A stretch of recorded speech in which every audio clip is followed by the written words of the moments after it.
Oh man, I gotta make an appointment for my ear. It's hurting so bad. It's been hurting for weeks. Jesus Jones. Okay, let's see here. Let's get on the Google and search. Doctor for easy listening. I think that's how you do it. All right. And go. Go, Google. Okay, thank you. Here's one. Dr. Asmer. ASMR. That's an interesting name. Must be Portuguese or something. Okay, let's read the review.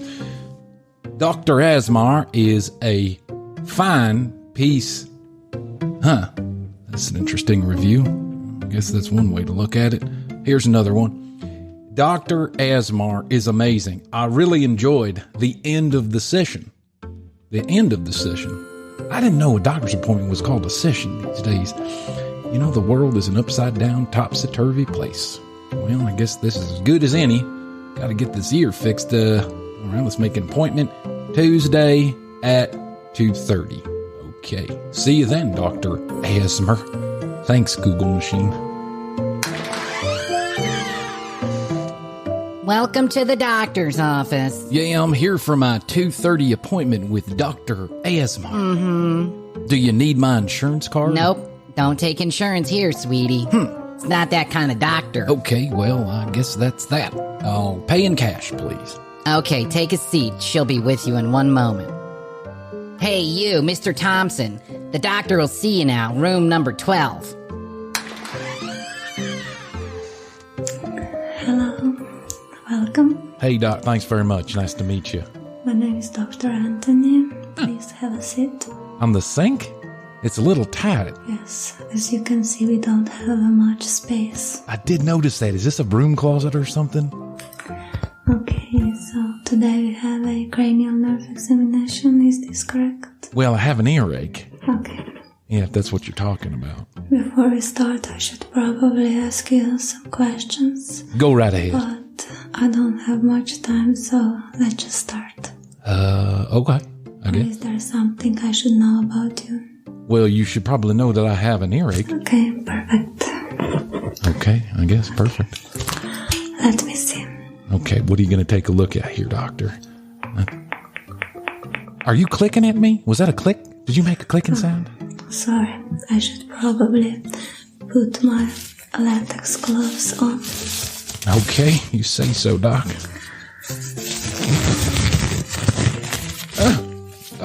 It's a little noisy, isn't it, Doc? It's a little noisy. It's kind of bothersome. Don't worry. You are in good hands. Well, I see that, but maybe you could not put your hands so weirdly into the glove. Oh, it sounds like a rubber balloon popping. It's kind of weird.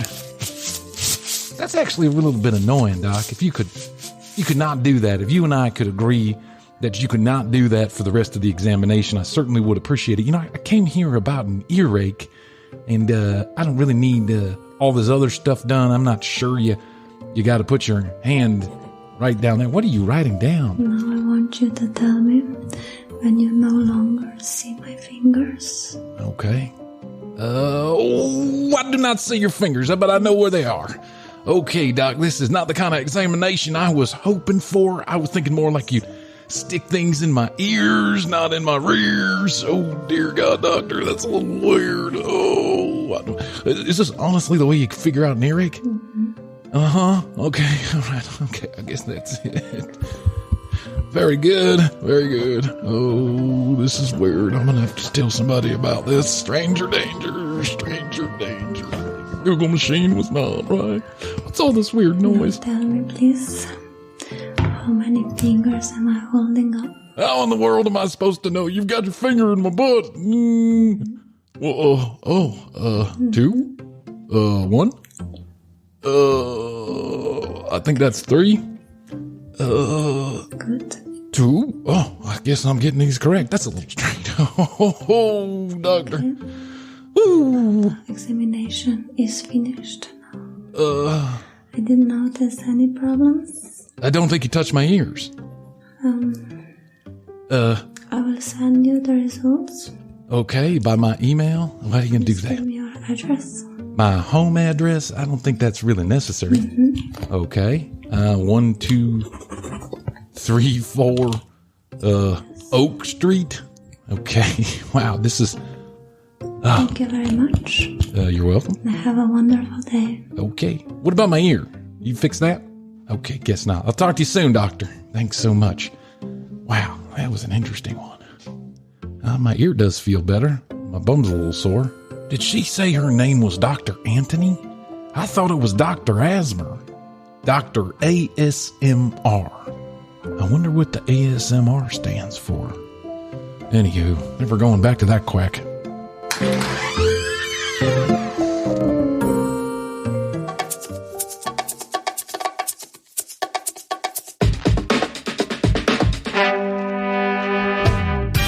Early 2020, the world shut down. Stores, restaurants, schools, and whole communities shut their doors in an effort to protect human life. As the world quickly changed, one man went on Facebook to get a degree in internet epidemiology.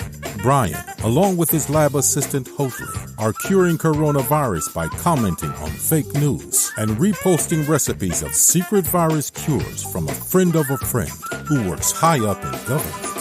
Join Bryan and Hoadley as they discuss the world and life during this forced interruption, learning, laughing, and loving in this real-life commercial break. On this episode of The Commercial Break, we can't even sell our own information. So unless we get enough money. Yeah. Unless someone offers me enough money. That's correct. $17 or the highest Price. bidder. Or yeah. OBO, as they say on Craigslist. OBO. Right. You have no right to put my video online. Millions of people have seen this video. How could you? I don't know what to tell you. I don't. He didn't leave a number, so I guess I can't call him back. I didn't really like Guy anyway, right? Right. Scuffles was about the best thing about Guy, and Scuffles wasn't that great either. Oh. the next episode of The Commercial Break starts now.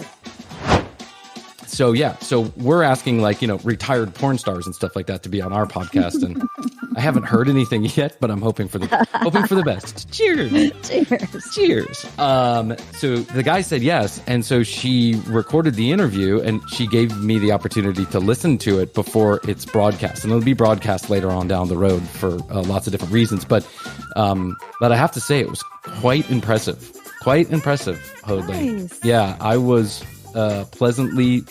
I don't want to say pleasantly surprised, but I was amazed at how well Allison did. She held her own with really, quite frankly, kind of a titan of thought, and he did a good job. So check out her podcast if you get an opportunity, Culture Changers with Allison Hare. So welcome to The Commercial Break, episode number 12. Happy to have you on board. It's Brian Green and my good friend Chrissy Hoadley, just two friends taking on the world here on the Commercial Break. Got a lot of feedback about the whole mask rant that we went on the other day. Hot topic.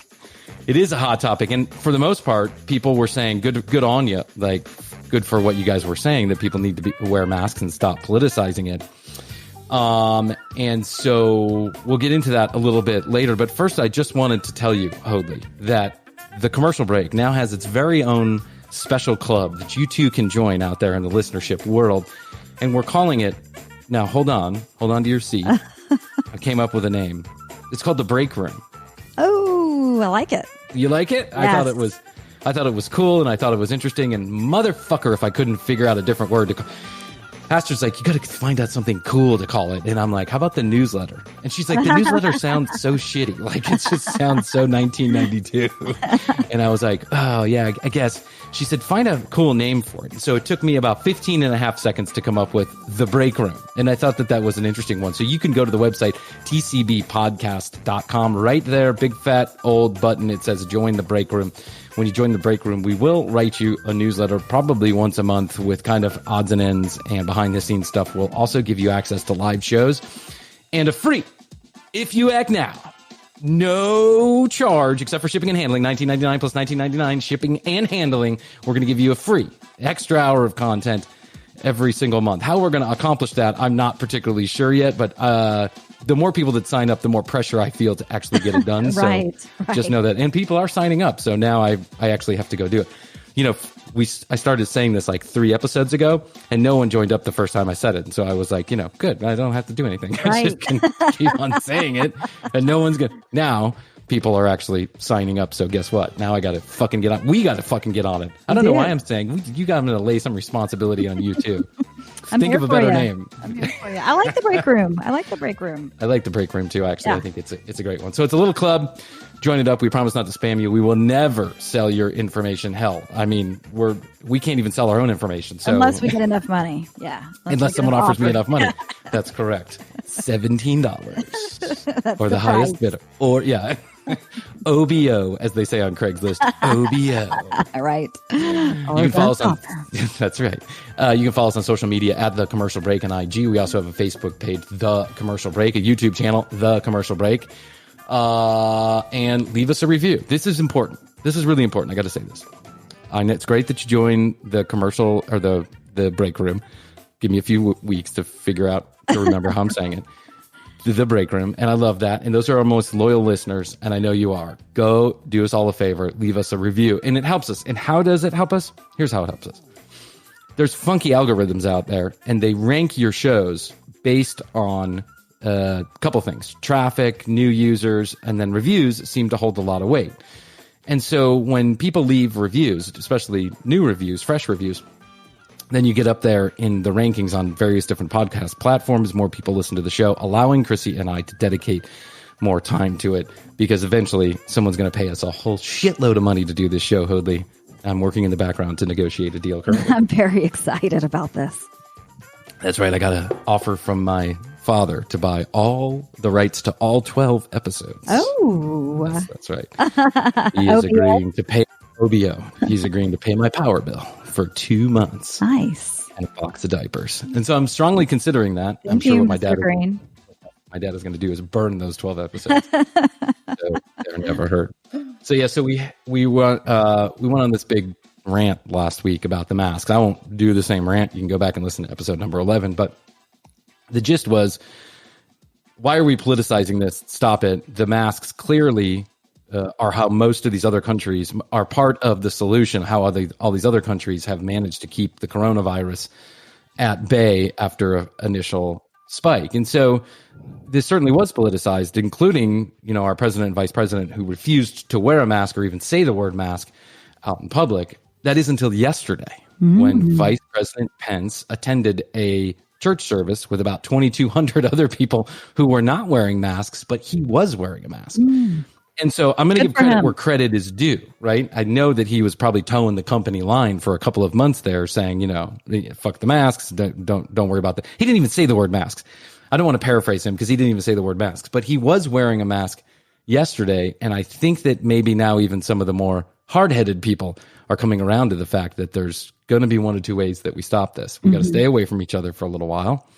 And we got to wear a mask when we have to be near each other. And I say good on Vice President Pence, and I hope that people who care about what he has to say will listen so that we can all be on the same page. It's a small sacrifice to make, totally. Yeah, and there's a couple of things too on the mask. I was watching a TV show last night, and it was brought up saying, hey, look, the other side is actually really missing a opportunity here. If you do want to politicize it, hey, have different messages or different things on the mask that say kind of which way you feel or what you feel about it. Or I think you mentioned it last week. I did. Saying fuck this mask. Fuck masks. Yeah. And then I also saw another thing just scrolling through my newsfeed that had a clear part like around the mouth, which I thought was interesting. And I was like, okay, you can actually see people smile then, or the facial expressions are what they're saying. And then they have this like I don't know if you saw the video of the lady who walked into the gas station and she had the hole cut out of the mask. Did you see this? I did not see Okay, that. so there's a gas station owner who just was brilliant, but the lady walked into the store and she had a medical mask on, but there was a big hole cut out where the mouth was. Oh my God. And so he instantaneously took out his video camera and he said, what in the fuck are you doing? Or that's not how he approached it. Actually, he totally played it down. He was like, "That's a good mask you got on there," and she's like, "Thanks. It gets too hot and heavy in here. It gets so steamy I can't even breathe." And he was like, "Yeah, it's great. Looks like it's doing a great job." Right? That's and totally she was like, feeding the point. Yeah, she's like, "It's just a regular mask. You can take one and cut the hole out." And it's like, that makes no sense. So then the video goes viral all around the world. And coming back to it, she's like 3 weeks later, she goes into the gas station with a full mask on, right? And with no hole on it. And she says, "You have no right to put my video online. Millions of people have seen this video. How could you? You're under arrest for public whatever, whatever the fuck they think for whatever reason you can't be filmed in public." And this is his only response. It worked, didn't it? And I thought that was just like a brilliant response. He's like, "Well, I'm sorry about all of the drama that this has caused you, but it worked. I see you're wearing a mask." Yeah, appreciate it. I'm not for public shaming, but mostly I'm not for public shaming, but I say, hey, listen. Yeah, it did work. Please just wear a mask. You know why? Because I want to go back to fucking normal life. I want to go to the beach. I want to go to a restaurant. I want to do things. I'm fucking going nutty in my house. It's driving me crazy. And I'm like extra locked down because we got the baby coming. And that's just like, I don't want to fool with it. We don't even know what's on the other side of a positive coronavirus test for a woman who's pregnant and about to go into labor or going into labor. Yeah. But it can't be good. No. I mean, they're going to take the baby away. There's no doubt about that. And gosh, I know it's a scary thing. I'm glad you guys are being safe and locked down, but yeah, we're all ready to get back to something. I just don't even know. I mean, the more that people aren't taking precautions or not wearing masks, getting in groups of people, spreading it around more and more, like it's happening in Texas and California and Florida, it's just going to keep going. We're just going to have to keep shutting down stuff and going back and forth, and it's no fun.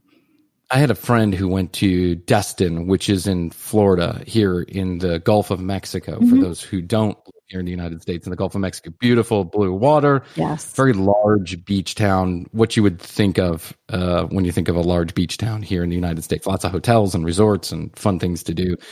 And he went to Destin just to get away, like a lot of us feel like we want to do. And the beach is the place you go because you figure you're outside. There's a lot of sun. Maybe the warmth, it will give you some protection. There's a breeze. There's a breeze. And you can kind of manage how close or how far you are away from somebody, especially on a beach, because there's lots of room on a beach, or that's what you think. But I got some pictures, and like Destin was like wall to wall umbrellas. The umbrellas were literally touching each other, and there were just wall to wall human beings as far as the eye could see. And I just thought to myself, that's not the way to do it there. No. That's not the way to get us out of this. Oh, so, Lord. Adios, míos. Adios mío. Adios mío. We have some listeners from all around the world. There was a couple. My wife is Venezuelan. If you haven't heard this, my wife is Venezuelan. And like when I say Venezuelan, like born and raised in Venezuela.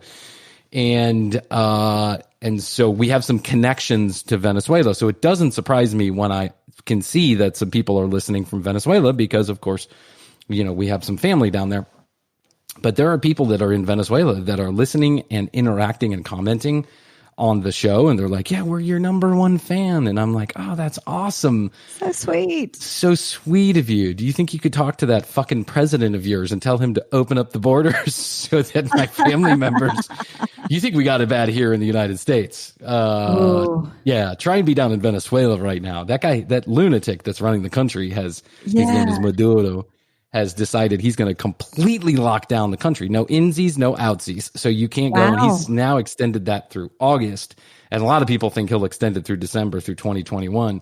Was this only for the coronavirus, or wasn't he being crazy before the pandemic? He was being an ass clown long before. Yeah. I mean, he's a straight up dictator. And I think there are a lot of supporters of Maduro. But when Chavez got into power, I guess there were some supporters of Chavez because at least he didn't present himself at first as a straight up dictator. And there were a lot of people who liked the socialist message that he was presenting The country was a very rich country, one of the richest per capita in the world. This beautiful country had a lot of oil. This is before Chavez came about. And Chavez says everyone should get a bite at that apple, right? And we're really just boiling this down, and I'm no expert on Venezuelan politics as much as I cannot. I'm not an expert on much. Epidemiology. But I did spend the night at a Holiday Inn last night. Epidemiology, that's correct. I only have 2 degrees in epidemiology, one on Twitter and one on Facebook. That's right. So he comes into power, and a lot of people like his message, especially the people who are not doing so well economically. And it's kind of a story that like a lot of countries have, which is the haves and the have-nots, right? And the have-nots felt like Chavez was going to change their lives for the better. And in some ways, he did. He socialized medicine. He gave money to them. He paid for gas and rent and all this other stuff. He built, homes but then he passed away. But toward the end of his life, things just started really going sideways. And like a lot of these populist movements, he became a dictator. And when he passed away, then Maduro got into power, and Maduro was his right-hand man, and he's just a straight-up fucking lunatic. He's like that guy in North Korea, like Kim Jong-un, or Kim Jong-il, or whatever his name is. Right. He's just a straight-up Looney Tune, and people are dying out there in his country, and he just refuses to do anything about it. He just continues to, I think he won the election. He didn't win the last election. He didn't win. This guy Guaido won, and that's when you saw Donald Trump. And I give him credit for this. Donald Trump and a lot of others around the world said, we don't recognize Maduro anymore as the real leader of the country. Now we recognize Guaido as the real leader. Unfortunately, the populist movement that needed to happen, like the military that needed to get on board with that message, it never really caught fire. Yep. And so Guaido is still, while he may be recognized as the real president, has no power because he has no military, right? Right. And so it's an unfortunate thing. But, if we think we got it bad here in the United States, we are literally having a fucking shit fit about wearing a goddamn piece of cloth over our mouths. And people in Venezuela, they ask you to bring gauze to the hospital because they have run out of it and they don't know where to go get it. I mean, it's just unbelievable. The things that we're complaining about. And there's a lot of other places where it's just a total shitstorm. But anyway, I say hello to all of our Venezuelan listeners and Canadian. Yeah. What in the world is going on? I really don't know how we're getting a lot of Canadian listeners, but we're flying up the charts in Canada. And I say hello to all the Canadian listeners. We love you. Yes. And we're going to get there someday. Someday we'll get there to Canada, and that's as soon as people start wearing masks and this all goes away. I spent the weekend doing something that I normally love to do. Well, I haven't done too much of it since I have had a child, but and I know we share this love in common, the sport of golf, right? And especially some of the more popular televised golf tournaments like the Masters or the U.S. Open or the British Open. We've had Masters viewing parties a couple of times. I love it. Where we pass out drunk by the 8th hole and watch it on replay later on. Go Phil! Is he winning? Go Phil! Is he in the lead? Hand me my 15th beer. It's 3:00 in the afternoon. That's right. Did we watch Phil win the Masters back in 2014 or 13 or something like that? Yeah, that was incredible. It was fun. So normally this is something that I like to put the golf on in the background and just kind of watch the tournaments. And, it's hard to watch 6 hours of anything in a row, and especially a sport like golf where there's a lot of dead time in between. But it's something that I like to do on the weekends. It's been gone for the last couple of months, right in the heart of the season.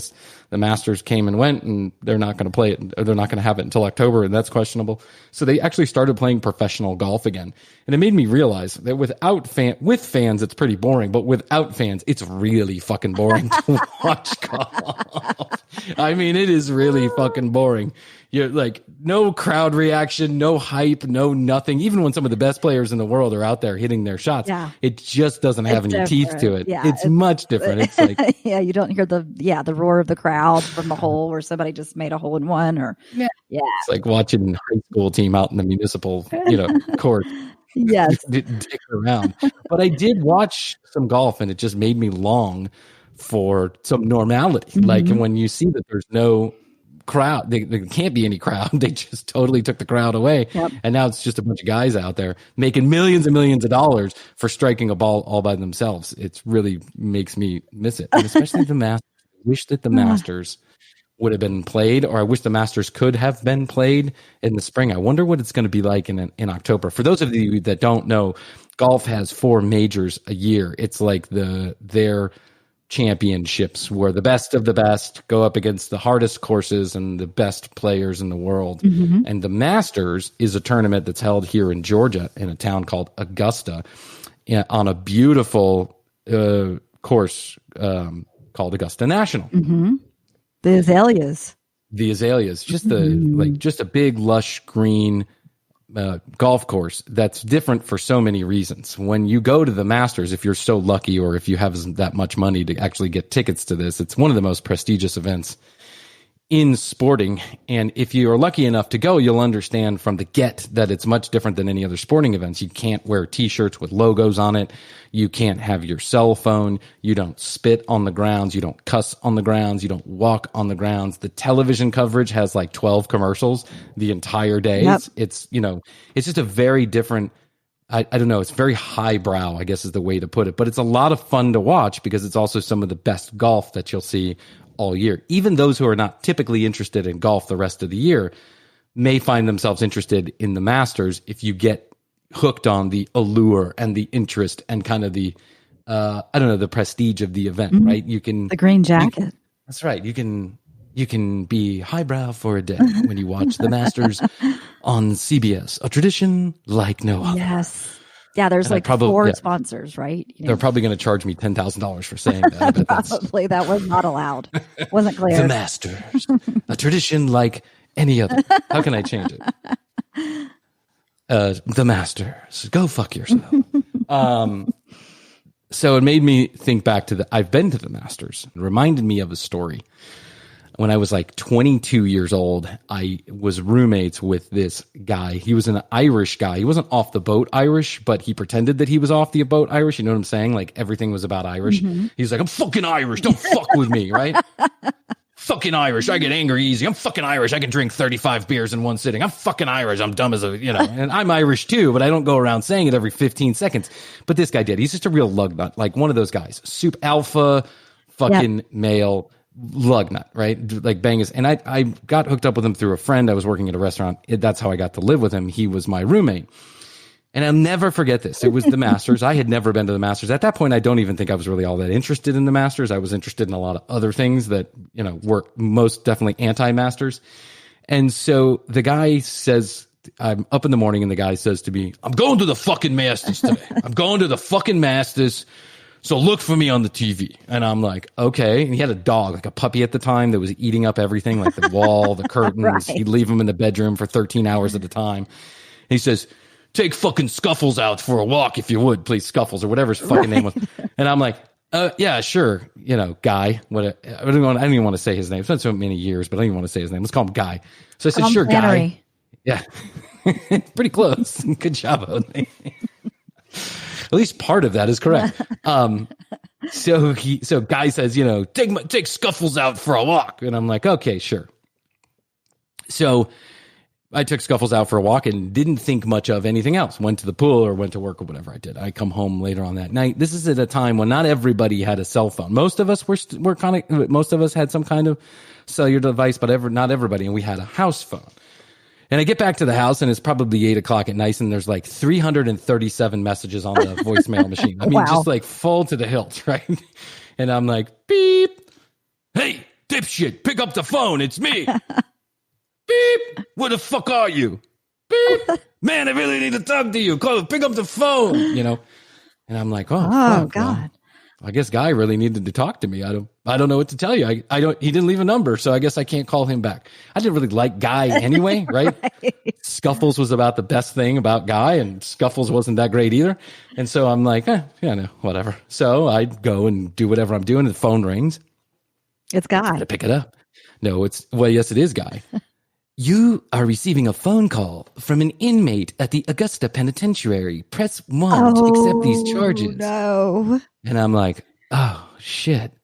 And then it says, when it says, like, you're receiving a phone call from, right? And then you're supposed to say your name. Yeah. It's pick up the phone, asshole.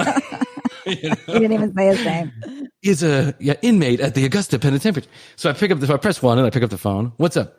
Fuck, man. I got fucking arrested. I need you to get hold of Joey. He's my friend. My phone number's in the thing. I'll give it to Dad.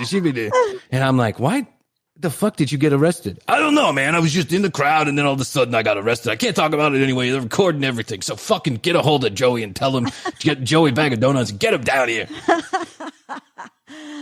You don't know how badly I just did not want to get a hold of Joey. Yeah, I just wanted to continue to live in the apartment as if Guy never existed, right? All by myself. He had the bigger room too, and that's what I wanted, but whatever.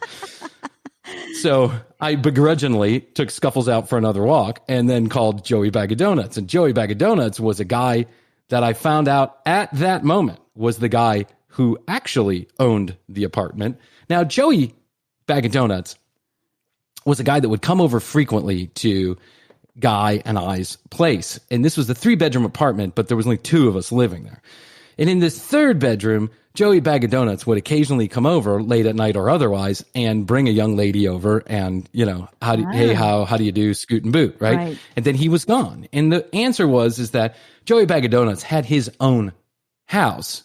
He just would like to use the 3rd bedroom on occasion to bring girls over. I always thought that was strange, but here's how it all unraveled. So I called Joey Bag of Doughnuts and I say, Joey Bag of Doughnuts, Guy is in jail in Augusta and he needs you to help him out.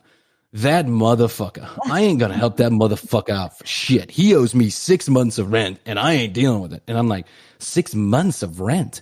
How are we not kicked out? Why does he owe you the rent money? And how are we not kicked out of this place? He doesn't pay for this fucking place. I pay for the fucking place. And I'm like, why would you pay for the place? It's in my name. And I'm like, it's in your name. Why is it in your name? Did he never tell you this? And I'm like, no. He goes, this is in my name. So I can bring my little goodie bag over every couple of weeks and have some fun. When you're married with kids, it's really difficult. And I'm like, what? Wait, what? And he's like, Bryan, don't be a fucking idiot. Do you think I'm going to come over and have sex with some chick in a fucking 3rd bedroom of an apartment if I own my own house where I can do so? And I'm like, well, I guess that did always sound strange. Right. He goes, of course not. So I bring that girl over, but it's actually my apartment that y'all are living in. I signed for it. Guy don't have no credit. Guy's a fucking felon. And I'm like, oh shit. And he's like, that guy couldn't get a fucking recipe, let alone an apartment. And I'm like, oh my God. Had you been paying Guy? I had been that paying Guy was Guy, paying yes. Joey? Yes. But to Guy's credit, in his bullshittery, he always paid my portion of the rent and then just told Joey Bag of Doughnuts that he was going to tell his wife if he didn't help him out with the rent one more time. Like, this guy was a real fucking scumbag, wow. Right? I mean, this is at least what Joey told me. Yeah. I don't know. There's 2 sides to every story and, God bless. So, motherfucker. So he's like, I'm not going to fucking bail that shithead out. No way, no how. But I'm going to call and figure out what happened because it sounds really interesting. I bet there was a good and story. I said, oh, do tell. So next morning, Joey Bag of Doughnuts comes in the door because he had a key, because of course he did, because it was his fucking apartment. And, I get up. Hey, man. Hey, what's going on? Listen to this. Fucking Guy goes to the Masters with 35 hits of ecstasy on him. What? And decides he's going to argue with the security guards about wearing a fucking Nike hat into the Masters.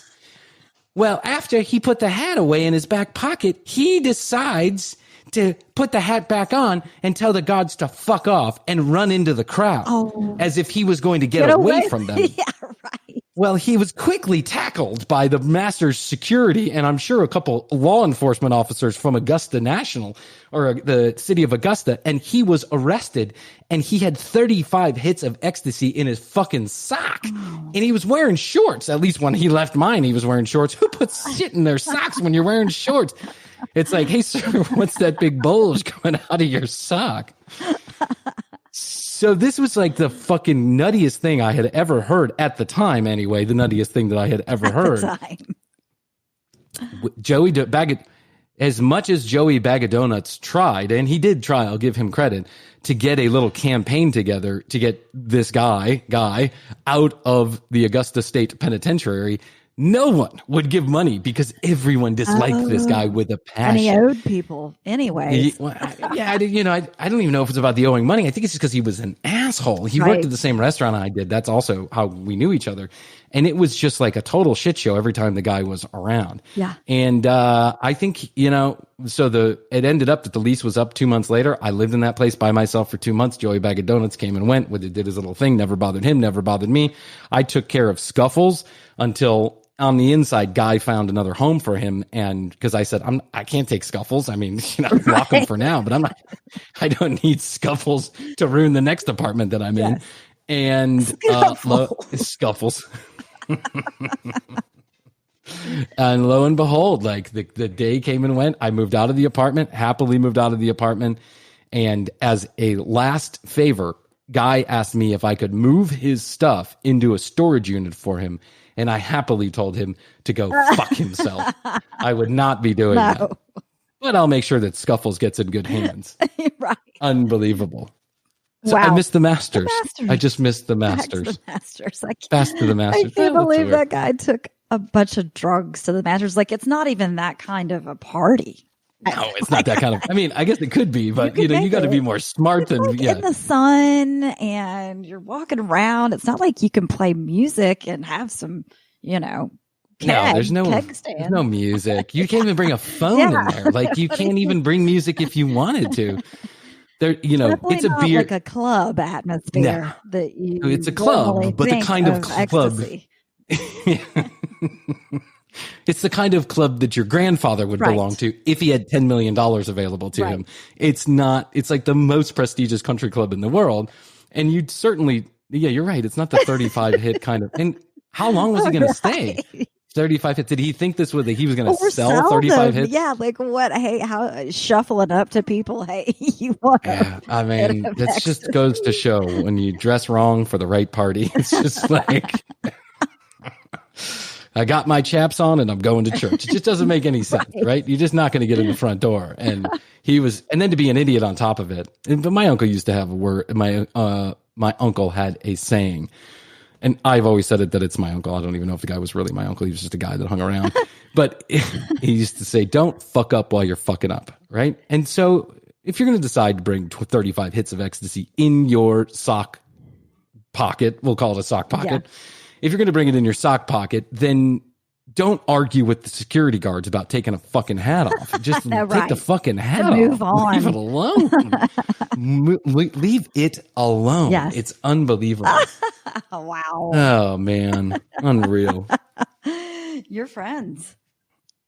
Yeah. I mean, and I wouldn't call him one of my friends, but yeah, I consider he's an acquaintance is more like it. My young life was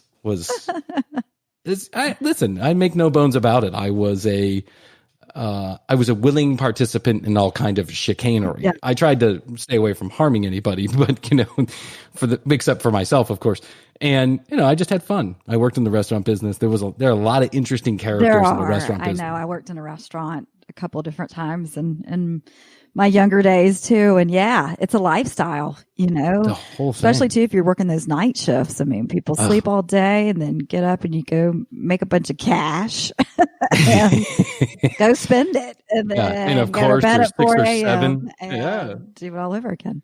There are 6 or 7 installed drug dealers in the restaurant business because that's how they supplement their income if they're, busting tables or waiting tables or bar back or whatever it is. It's just the way that it is. In the restaurant business, I don't think I'm telling anybody any big secret. You can read a million books about this. As a matter of fact, Anthony Bourdain had a great book. Yeah. And the truth is that you're right. You're working odd hours, and the only people who can agree with those odd hours socially are other people who are working those odd hours. And when you get off work at 2 a.m. or 1 a.m. or midnight, all you want to do is just go out and unwind. Yeah. And then if you're out, my dad was right. And anything that's happening after midnight is just fucking trouble, right? I mean, that's the truth. It is. And so when you get out there, there's lots of stuff to partake in. There's lots of alcohol in the restaurant scene. There's alcohol anyway. Mm-hmm. You're around a bunch of other people who are on the other side of the bar having fun and drinking. It's hard not to imbibe. You want to be on their level. You want to be the guy who's running the show and having fun. I was a bartender for a long time, and like it's hard not to. And while I never got smashed bartending, at least not during the working hours, I would certainly do that afterwards. But you have a few drinks and you take a few shots and you want to have some fun. Yeah. And then by the time you get off, you're like, oh well, let's continue. What can keep me going? Right. What can keep me going is, Bob the barback. That's what can keep me going. We used to have this word. We'd say, hey, Bob, give me some Rochambeau. Rochambeau. Rochambeau. That's what we would do. So we'd run around the restaurant. Rochambeau. That was code. It was code in the worst way because everyone knew exactly what we were talking about. The 80-year-old woman at the table with the boob job and orange hair could tell me what that meant. Oh, they're doing drugs. Yes, Grandma. Yes, we are. You want a party? Hey, now. I read an interesting story. Do you know the gentleman Ron Jeremey? Yes.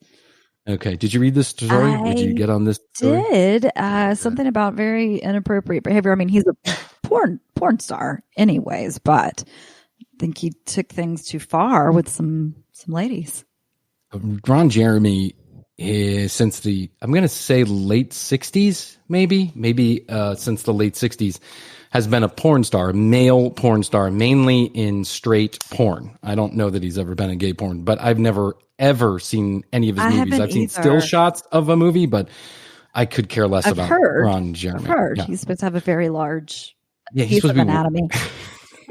That's in fact how he was able to get into the movie business at all, because he is about one of the ugliest people. I think independently and objectively, we can all say that Ron Jeremey is not floating anybody's boat as far as looks are concerned. God bless. Well, never mind. Don't God bless his little heart. No. God bless his little face. The guy is not a very, at least from my opinion and Hoadley's opinion, probably lots of others, he's not a very physically attractive man, but he's very well endowed. He's been in over like 2,200 porn movies up until like very recently, like 2018. He was still doing porn movie appearances, but he also kind of broke out into the mainstream because he was on a few reality television shows. He made a lot of movie cameos. He is a genius. He is a part of Mensa, so he's a really smart guy. And so people started taking notice of his talents outside of the porn industry and just the sheer longevity of the guy having 2,200 movies. But I have to agree with the sentiment about this guy right now. You think of a porn star, or let's be more specific, like a porn actress, and you think of someone that's fast and loose, right? Mm-hmm. But that's not necessarily the truth. That's her job, or that's what she's treating sex as a job, just like any sex worker would, or stripper, or whatever. We were talking about dancers the other day. That's a job. Mm-hmm. And it doesn't give you like a green light to assault somebody just because they have sex as a job. It doesn't even give you, I think, a green light to assault them while you're working. Right. Like, everything should be consensual and played by the book. If this is what you guys agree on, do it. And, some people are going to be faster and looser, or faster and, wilder than others. And other people are going to be more reserved. But there has always been, at least this is what I'm reading. I'm just reading about this now, so I don't have all of the facts, and I never have all of the facts, so go do your own fucking homework, okay? I'm just a guy on a podcast. Don't trust me.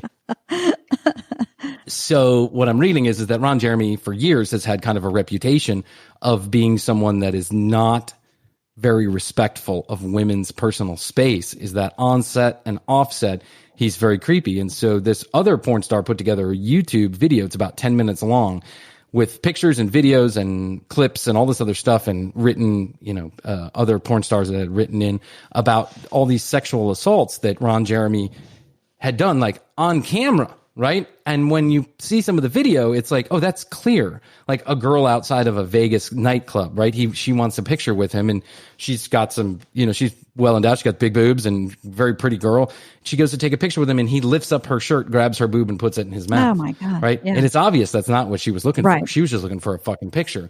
But then everybody laughs it off, and you walk away. But of course, she's laughing it off in the moment because she's uncomfortable about what just happened, and she doesn't want to seem like, that girl. But afterwards, she's like, that was like assault. Right. I didn't ask him to pick up my shirt and grab my boob. So Ron Jeremey has now been indicted on a couple cases of rape, on a couple counts of like actual fucking rape, like not, not that any of this is unserious, but not grabbing a boob in a parking lot, but like raping someone, Right. unconsensual, forcible sex. And I say that I think this is a good thing, right? Because I think hopefully it opens up some eyes. When we were talking about strip clubs the other night, I got to thinking about it. I said I frequented strip clubs, but I went to strip clubs. I wasn't there like every weekend, right? And when I said that I had a couple of guys that I knew that turned into real monsters when it came to women that were naked around them, I really meant that. And they were exhibiting the same kind of behavior. Like It it's was okay to treat them. We went to the we went to the champagne room one time because some guy, I think you know the guy, but after a event, we went to the champagne room. Some guy rented it out, and it was a big to do, and thousands of dollars were spent, and girls were up there. And the reason why I was there is because there were lots of other guys that were there. It was a bachelor party. And this is some of the same behavior that these guys were exhibiting. And quite frankly, it made me feel uncomfortable. And the girls were like, hey, just because you paid money, that doesn't mean this is going to happen. Yeah. Right? You can't, doesn't mean my body is your Right. You're playground. renting it for the evening. Fucked up, man. Yeah. So I say that it's, this is a good thing because I think that probably these girls didn't get justice in a less, woke time. Let's put it that way. Like maybe 5 or 10 years ago that people would have just been like, oh, whatever. It's a fucking porn star, come on, get over it. And so I say it's a good thing. Ron Jeremey, I went to Cabo San Lucas one time, and in Cabo San Lucas, there is a tiny little, have you ever been to Cabo? I have not been to Cabo. I've been to Cancun and a couple other places in Mexico, but not Cabo. Tiny little airport. 4 flights in, 4 flights out a day, at least at the time this was happening. This is like maybe 2004, 5, 6, something like that. It's supposed to be beautiful. It's fucking incredibly gorgeous. It's, it's got its own woes too, but it really is gorgeous. It was one of the most beautiful places I've ever been beach wise. And so 4 flights in, 4 flights out on a daily basis. And I think it was American or somebody we took over there. So we get in, have the trip, and then we're on our way out. Everyone gets loaded onto the plane. We get out to the runway.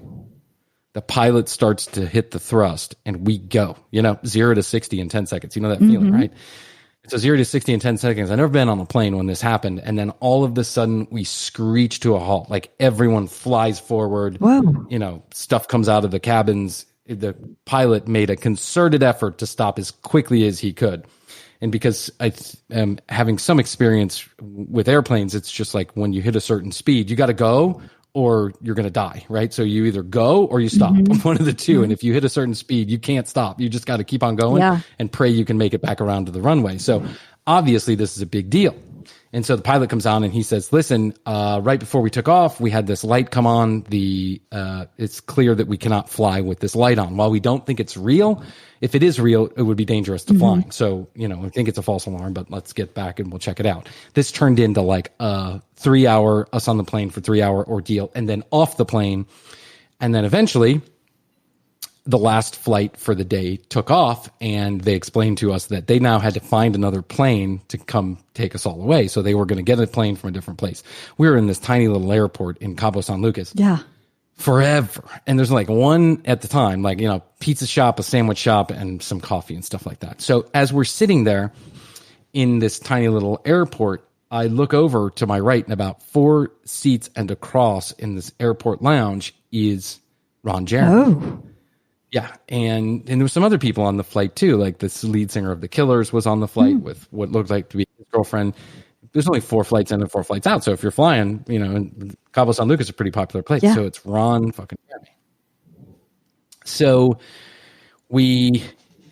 the new plane comes, and I don't think if too many people have recognized that it's Ron Jeremey. I saw 1 or 2 people pick it up, but as the new plane comes, it's a different configuration of a plane. Okay. So they've now reconfigured all of our seats. Like, hey, we're doing the best that we can to get everybody that was together, but some of you may be split up. This is just the way it is. We want to get you home, right? And so they do that, and you get your seat assignment. You get back on the plane, and the woman that I was with at the time, now we're in a 3-seat instead of a 2-seat. It was just like a little tiny little plane. Now it's a little bit bigger of a plane, but it's differently configured, so it's 3 seats. And so it's me, her, and then Ron Jeremey. My God, he was assigned to your row. Into our row. And I'm telling you, Hoadley, the stench coming from this guy, like, I mean, just the stench was just unfucking bearable. I mean, it was like, are we talking body odor or just alcohol, sweat? Kind of it all. I don't think he drinks. I don't think he was ever a drinker. I actually don't think he does drugs. I think he's sober for whatever reason or not. But maybe all of it, right? Maybe everything. I don't know. I don't know him well enough to say, but it was just like a stench. It was just like a weird, overwhelming smell that I think other people smelled too, because people were like turning around, like looking through the seat. Oh, where is that coming from? It smelled like a rat who'd been rolling around in a dead bird for a while. Ooh. It was just like, it was fucking disgusting. His hair is all greasy. Yeah, that's and always weird the pictures mustache that I see of him. Same thing. His hair's all greasy and like stringy. And ooh. And so like he's sitting next to the woman that I'm with at the time. Oh God. And he turns around and he says something. He said something to her and she turns to me and she's like, gives me the indication, like, you know, the breath on this guy. Like, I can't take it, you know? And he's just like creepy when you're in his vicinity, right? Yeah. Just there's a whole creep like vibe. That. Yeah. So I ended up switching seats with the guy because I was like, you know, I'm switching seats with my wife. Yeah. And I was just like, you know, I can't even deal with it right now. He's like kind of weird. Like the guy is kind of strange and criminal as well, as it turns out. Yeah, no, he's a fucking criminal. So let's get him on. Let's get him to the court. Yeah. Let's get him to Judge Judy and get Judge Judy, Dr. Phil into jail. Let's go. Yeah. Hey. I wanted to tell you that you won a bet the other day. Oh, yeah. If you remember, and Christy and I made a bet, and the bet was that that we could guess the exact, or as close to as possible, the exact number of listeners for a particular episode. And Chrissy got it right on the fucking nuts. Hoadley nailed it. She was like 100% accurate. Isn't that crazy? I guessed the right price of all the baby gift stuff with your virtual. Oh yeah, we had the virtual baby shower too. Yeah. Which was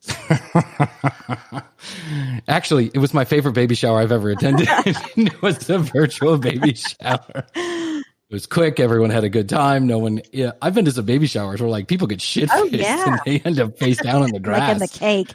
Yeah. And by people, I mean me. Right.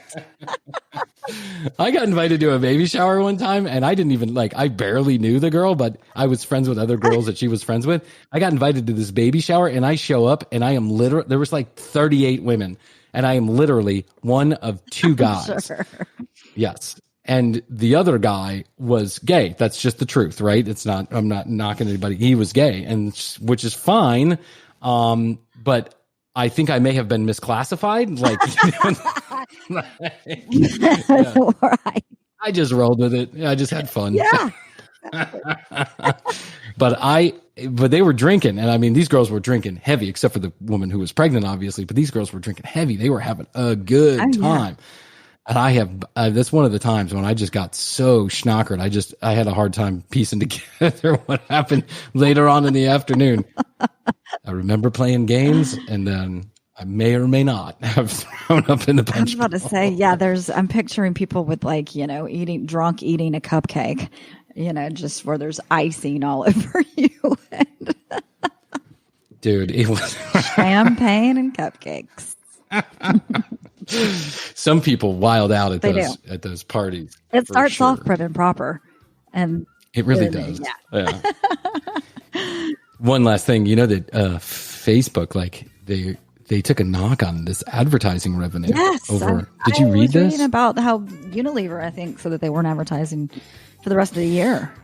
It's the country's largest advertiser is Unilever. I didn't know that until I read about it.